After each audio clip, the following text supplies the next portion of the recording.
Yeah, very exciting one. And it seems to be that this competition gets more and more exciting every round we go through. We've seen, the exploits of last night and the 4-4, which was quite incredible.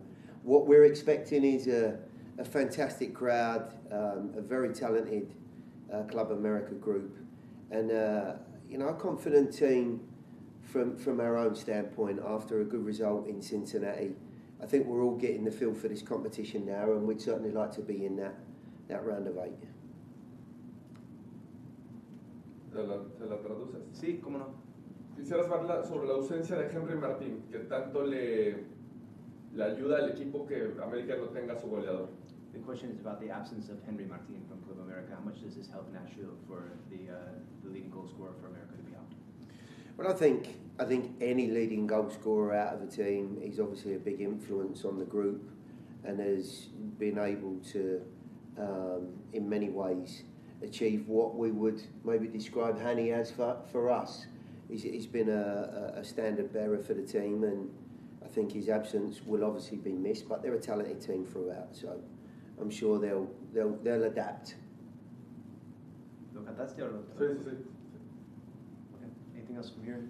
Go ahead. Yeah, Gary, I asked Jack a similar question, but I mean, you played Toluca a week ago.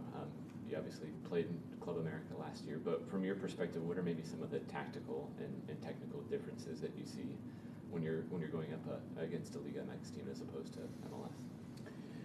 Yeah, I mean, there were certainly some things in that Toluca game that we we were able to draw on afterwards and learn from. No two ways about it. I think one of the biggest differences is running into individuals that you're not quite appreciative of, the way that the tendencies that they have, the way that they play, their capabilities. Tactically, I'm not sure we're seeing anything outrageous that we've not seen before.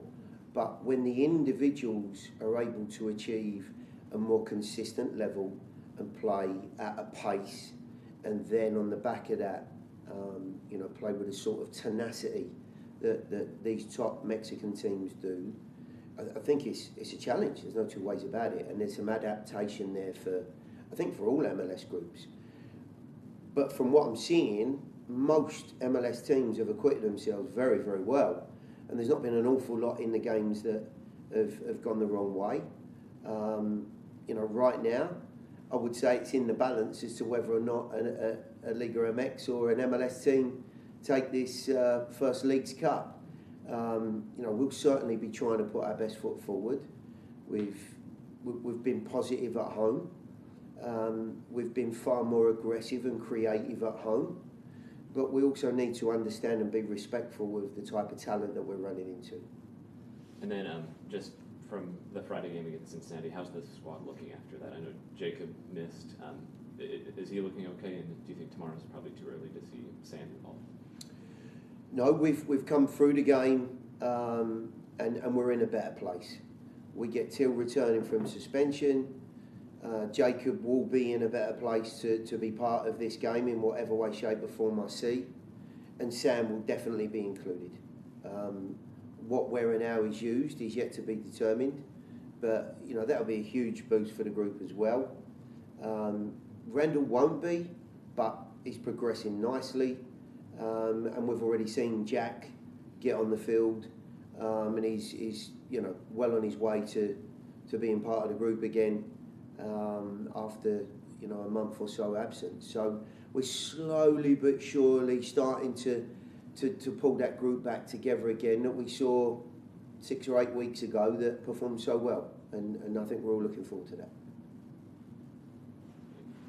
We can go to the online meeting. We have John Lupo. John, you should be able to ask your question now. Gary, we know that Club America hasn't really been at their best in the entire tournament so far, especially against Columbus, and there was an own goal that Chicago scored to beat them. Do you feel like when you look at them offensively, they're very free-flowing, they've got a lot of good attacking players. We know how good you are defensively. Do you feel like the keys will be staying in front of them, winning 50-50 balls, being in good spots, and just taking care of the little things, the defensive principles that you guys preach that'll be the key to containing their offense? Yeah, I'm sure that there are going to be stages in the game.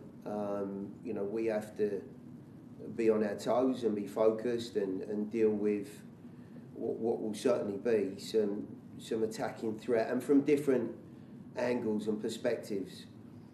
But I do also think, you know, part of our success at home in recent times has been getting on the front foot, disrupting play in the opposing half of the field, and really putting a seed of doubt into the opponent's mind as to how they're going to control the game. So I think getting that balance right, you know, we certainly don't want to be on the back foot too early and give them the incentive and the momentum.